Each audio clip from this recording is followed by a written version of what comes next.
remember the harness curl, Dad's bringing in the arm underneath my head here, and the arm underneath here, okay?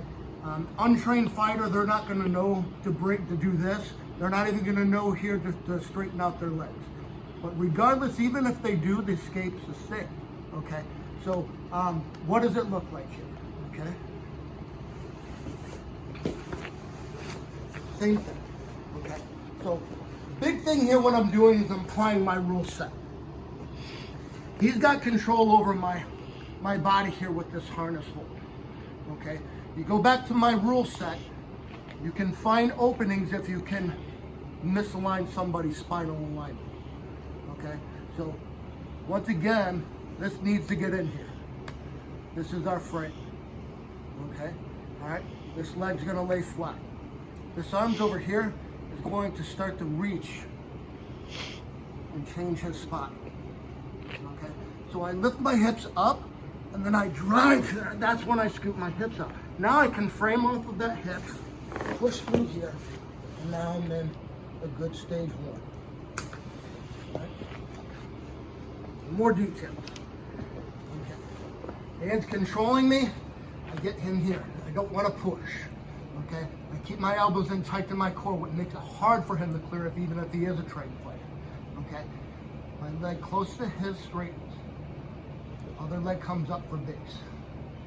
Now, very important detail, okay, is I needed to distort spinal alignment. The best place to do this is on the crown of the head, okay? So when I lift my hips up to get his body weight moving, that's when I'm driving on the crown to get his spinal alignment, okay? Now from here, my head is tucking, okay? I don't want this arm coming in here, and I'll show you this with the most common mistake. I want to keep this connection. Now I bring that foot in. Now I clear the arm, then I'm here. So what's the most common mistakes with this? In this position here, it's always going to be this. People will start to push away. It's more of a frame. Okay? We will get here and we will get here. Most people have learned this concept. The biggest common mistake will be this. I'll go for the neck. Okay? When I go for the neck, is he can fight this, okay? Just like in Muay Thai, but if I go to the crown of the head, if I can control this 8-pound monster, then I can direct his movement. So I'm more up here. So when I lift my hips up, boom, I'm shooting here. Now this is the next important thing. See how my head and arm are touching? This is what I need to do. Because if I'm here, all he does is sink his arm deeper underneath my neck and drive me back forward. So once again, is when I'm in here, I get here, boom, I make my head here and my elbow touch, and my butt.